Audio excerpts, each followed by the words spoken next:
Mari kita buka lembaran baru ke depan. Kita harus segera move on.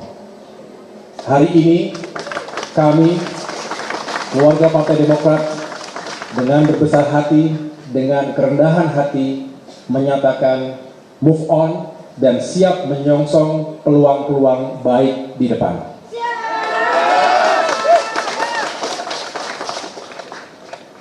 Mengapa? Karena pada akhirnya negara ini adalah negara yang besar, memerlukan pemikiran yang besar, jiwa yang besar, dan tindakan-tindakan yang besar.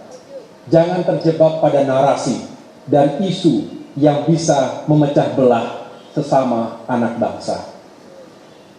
Kita tidak tahu dalam perjalanannya ke depan, kita mungkin akan bertemu kembali dan menjalin kerjasama untuk agenda-agenda besar kebangsaan. Untuk itu, saya mengucapkan selamat kepada Bapak Anies Rashid Baswedan dan Bapak Muhaimin Iskandar yang baru saja mendeklarasikan sebagai pasangan calon presiden dan calon wakil presiden 2024 ke depan. Semoga sukses. Dan persahabatan. Sudah memaafkan tapi tidak melupakan. Ya udahlah, move on lah, walaupun belum ada keputusan apakah ini bikin poros baru atau ke koalisi yang lama begitu ya. Koalisi yang sudah ada. Tapi kalau mendengar pernyataan dari Pak SBY, ini ternyata ada yang mengajak Demokrat. Menteri Kabinet Pak Jokowi mengajak Demokrat dan juga PKS untuk bikin poros baru nih. Nah, ini kemana nih nanti ujungnya nih ya? Kita akan langsung berbincang dengan dua narasumber. Sudah ada Bang Herzaki Mahendra, Kepala Badan Komunikasi Strategis DPP Partai Demokrat. Selamat pagi, Bang Herzaki. Bang Zaki. Waalaikumsalam warahmatullahi wabarakatuh. Kemudian juga ada Mas Adi Praitno, adalah politik Win Syarif Hidayatullah Jakarta. Selamat pagi, Mas Adi. Assalamualaikum, Mas Adi. Waalaikumsalam warahmatullahi wabarakatuh. Kita langsung ke Bang Herzaki. Jadi gimana nih keputusan? Udah pakai buang-buang waktu saat ini kayak ini. Poros baru, koalisi yang udah ada, kembali lagi ke hati yang lama, koalisi Anies atau gimana?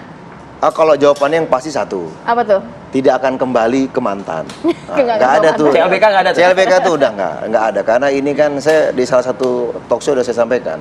Ini bukan ditusuk begini-begini, enggak. Tapi ditusuknya,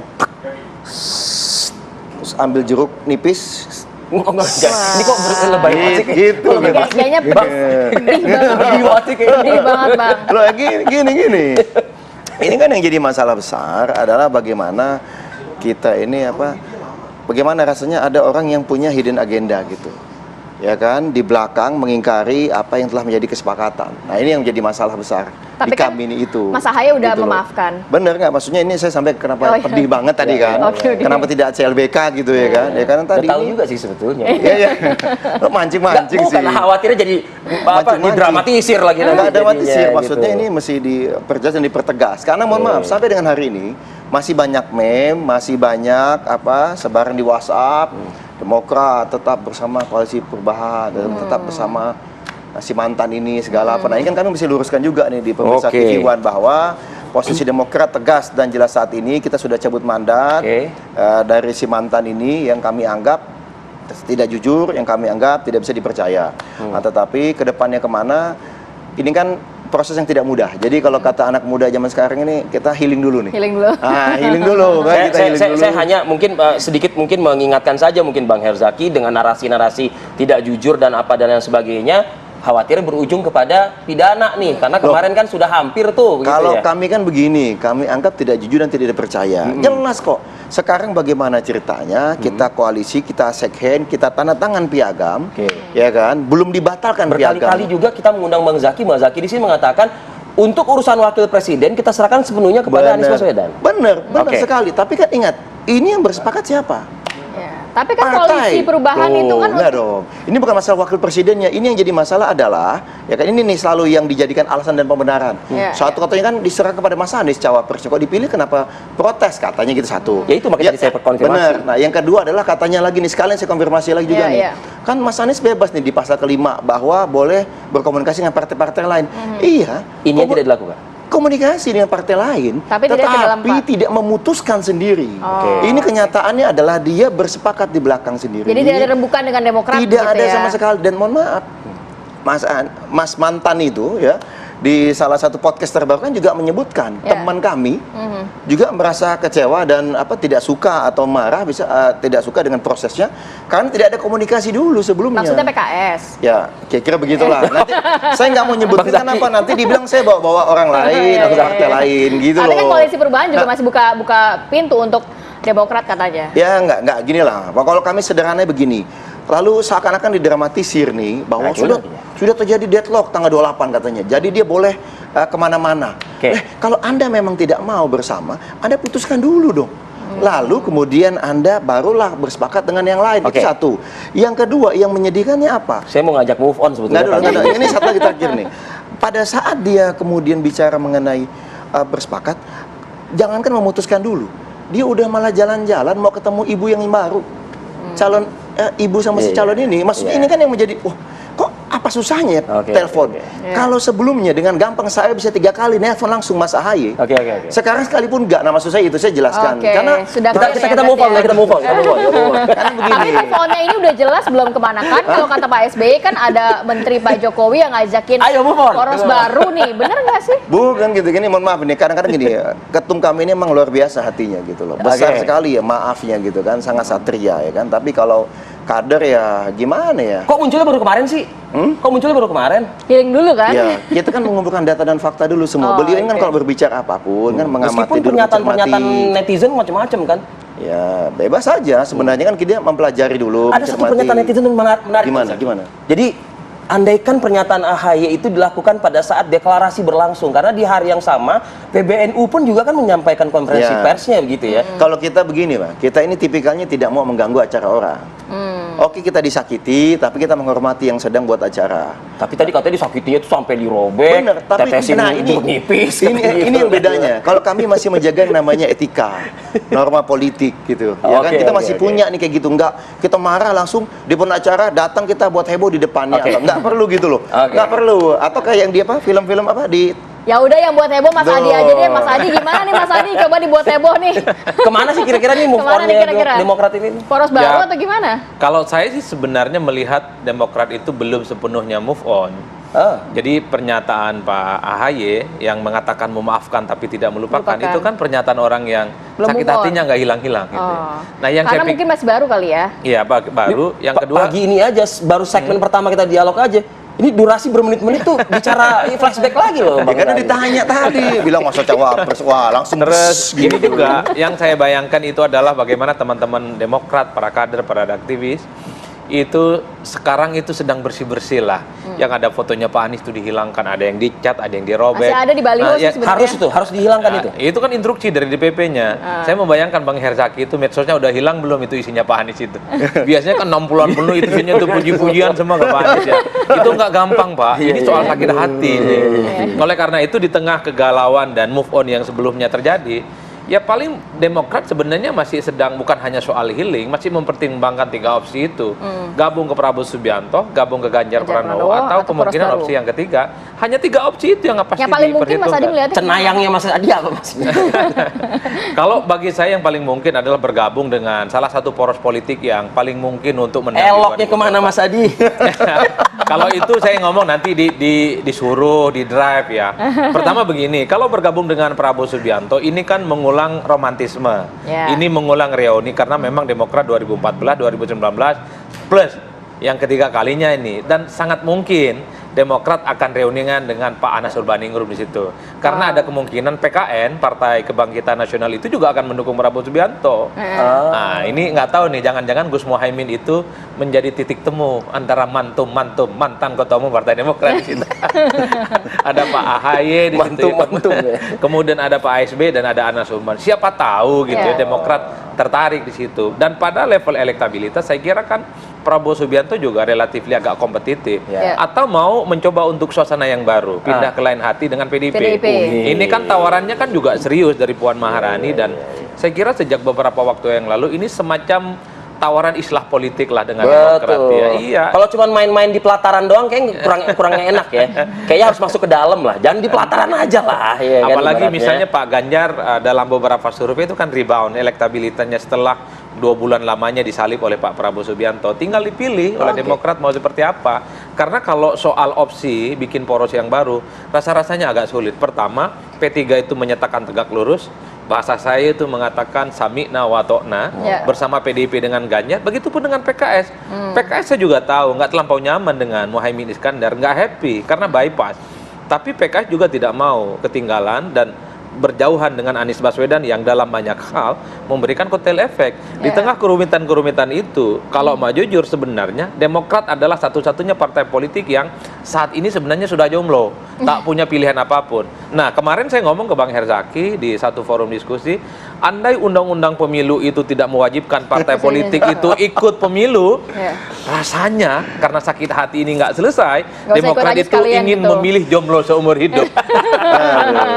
Oke, nanti kita akan bahas opsi-opsi yang diberikan Mas Adi, apakah sudah ada penjajakan dengan koalisi yang sudah ada. Nanti kita ke Bang Herzaki ya, tapi kita tahan dulu pemirsa, kita kembali sesaat lagi tetap bersama kami di Apa Kabar Indonesia Pagi.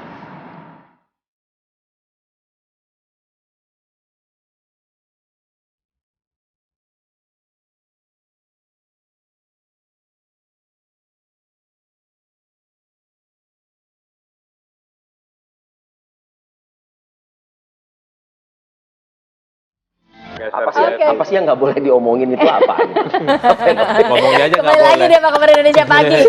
Oke, tadi kita udah sempat ngobrol-ngobrol juga selama jeda iklan. Bang Herzaki, kalau melihat kan tadi opsinya ada beberapa yang katakan oleh Mas Adi begitu ya.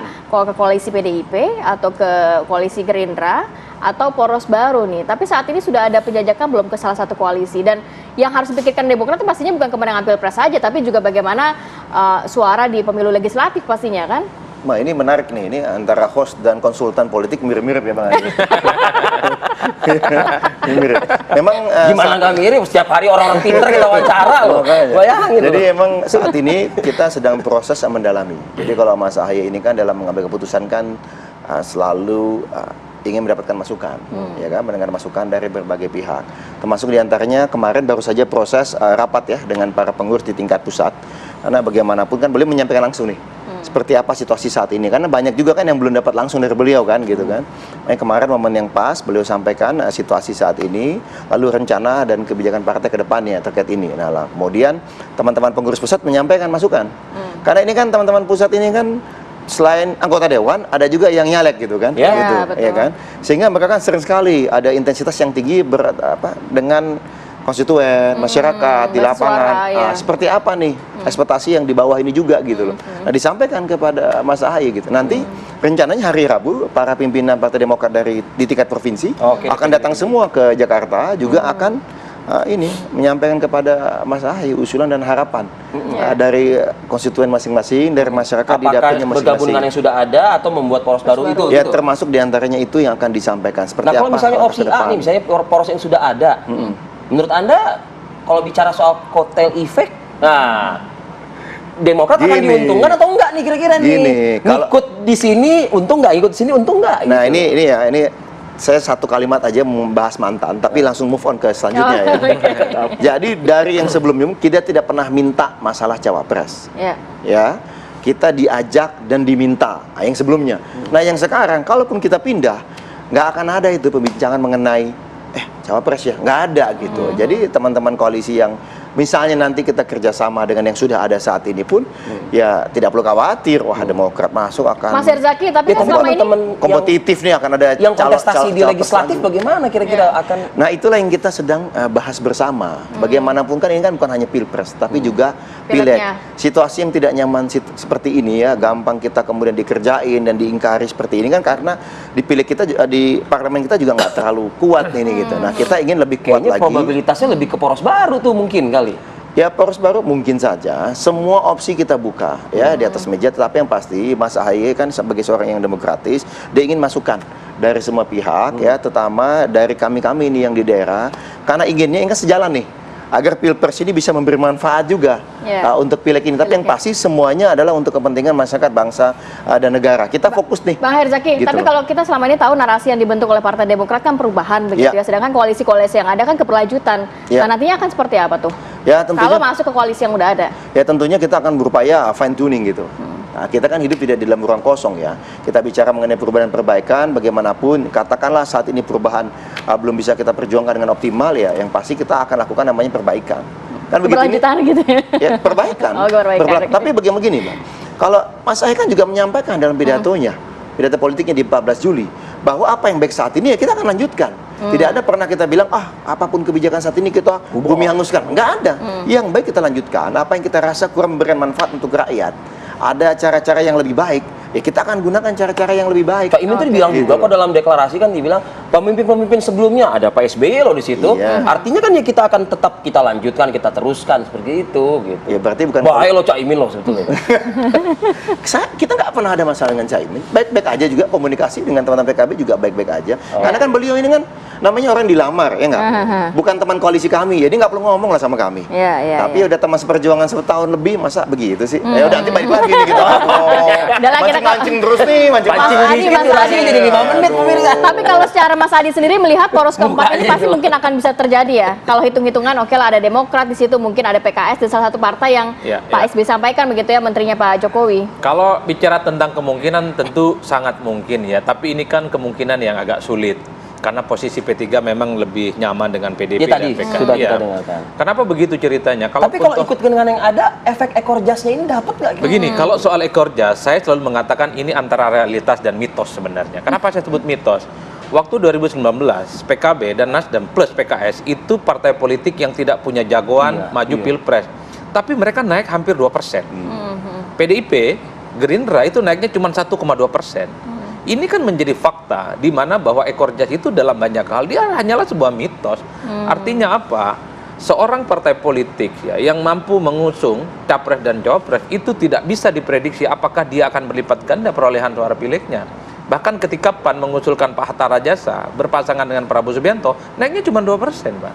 Satu-satunya kotel efek yang menurut saya cukup efektif dan luar biasa itu adalah 2009 ketika Pak SBY periode kedua. Demokrat yang saat itu cuma 7 dan 8% itu kan sampai 300% berlipat gandanya, Pak.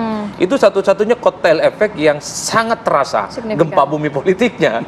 Karena cuma dari di bawah 10% tiba-tiba naik dia menjadi 22%. Oleh karena itu bagi saya adalah partai seperti Demokrat jangan terlampau pusing soal kotel efek. Karena satu-satunya anatomi kekuatan politik di Demokrat, dia harus mampu mengkapitalisasi struktur kekuatan politik dan calegnya untuk memenangkan pertarungan. Saya bayangkan Golkar itu 2019 nggak punya jagoan maju, tapi Golkar suara di anggota dewannya itu menang ketimbang Gerindra. Itu apa artinya? Bahwa kerja caleg, kerja struktur, kerja mesin itu bisa menjawab untuk kebutuhan kotel efek. Tapi kan tabungan politik Partai Golkar juga kan. Betul. Itu artinya apa? Sekalipun misalnya seperti Partai Demokrat dan partai lain tak punya jagoan bisa maju, itu jangan sampai patah arang, Pak. Itu dalam banyak hal mitos kok. PKS nggak punya jagoan. Di Pilpres 2014 tak ada, 2019 tak ada, tapi dia naik smooth 2%, 2,5%. Begitupun dengan Nasdem, begitupun dengan PKB. Nggak usah khawatir dengan istilah itu, begitu ya. Dengan satu catatan, mesin politik, para calegnya ini mampu bekerja dengan baik. Karena soal pileg itu adalah bagaimana penetrasi sang caleg dengan pemilih. Itu saja kuncinya. Menurut Anda Partai Demokrat mesin politik dan calegnya bagaimana? Ya harus dibuat. Kalaupun toh nggak bisa, saat ini harus dibuat. Kenapa harus dibuat? Kan mereka sudah menjagokan Anies Baswedan sebelumnya. Oh iya. Anda melihatnya pada saat dengan Anies Baswedan bagaimana mesin politik dan calegnya? Karena pemilih waktu pileg itu adalah transaksi langsung sang caleg dengan para pemilih, bukan transaksi antara pemilih dengan calon presiden. Jadi jualan seorang presiden ini hanya lebih efektif kalau kemudian partainya punya jagoan. Kalau tidak punya jagoan, sebenarnya nggak efektif, Mas. Kayak Demokrat jualan Anies itu nggak efektif. Kalau mau jujur sebenarnya, Demokrat kenapa dipilih sampai saat ini? Karena faktornya 3 hal, Pak. Faktornya 3 hal. Kenapa orang memilih Partai Demokrat? Susilo, Bambang, dan Yudhoyono, Pak. Jadi orang memilih Demokrat itu karena faktor PSBY. Udah jualan aja PSBY. Yang kedua, maksimalkan mesin partainya. Ini yang membuat kenapa Partai Demokrat itu jangan kelamaan jangan kelamaan untuk Feelingnya harus cepat move on. Udah eksekusi Itu kodenya saja tuh. untuk Pilpres. Bagi saya sudah jangan lagi bicara tentang ideologi, jangan lagi bicara visi misi. Udah lewat itu. Karena semua poros yang ada ini sudah melampaui visi. Jadi dan pilihannya misi. apapun kuncinya yang penting menang, menyelamatkan Partai Demokrat dan menyelamatkan AHY 2009. Jadi Demokrat itu sudah mulai berpikir bagaimana Pak AHY tampil di 2009. Satu-satunya cara adalah bergabung dengan yang menang dan kemudian menjadikan AHY sebagai menteri, karena itu akan menjadi satu portofolio politik yang akan dilihat oleh orang. Ada kecenderungan, ada kecenderungan soalnya. Menanggapi itu. Ya, makasih Mas Adi. Memang kalau kami saat ini fokusnya selama ini ya juga Jangan kan lama-lama, Mas. nggak double track. Ya kan, double track, pileg dan pilpres bersamaan. Tapi pada saat situasi seperti ini ya tentu kami akan lebih mengoptimalkan ya di mesin pilegnya. Karena bagaimanapun kemenangan ya, satu kemenangan di pileg itu menjadi penting bagi kami, peningkatan kursi di parlemen. Meskipun sejarah tadi mengatakan Mas Adi, efek ekor jas itu juga tidak, itu mitos kok. Berarti kan aman dah menurut Mas Adi kan. Berarti kita satu itu. Yang kedua, bagaimanapun kami tetap ingin bagaimana bisa bergabung di pemerintahan ke depannya, ikut terlibat dalam pemerintahan. Jadi tentu seperti yang disampaikan Mas Adi, kita akan memilih ya mana yang memiliki peluang menang lebih besar. Yang kedua juga bagaimanapun yang tadi memiliki etika dan komitmen politik yang jelas. Itu saja. Jangan tampak depan tampak belakang apa enggak, ya mengambil pelajaran lah dari kejadian kemarin gitu loh, ya kan? Oke. Terima kasih Bang Zaki. Terima kasih Bang Mas Adi Zaki, Praetno, Mas terima Adi kasih. Bray, terima kasih, sehat selalu. Assalamualaikum. Segera move on nih Mas ya. Dia lu ngomong cawapres kayak gimana gitu.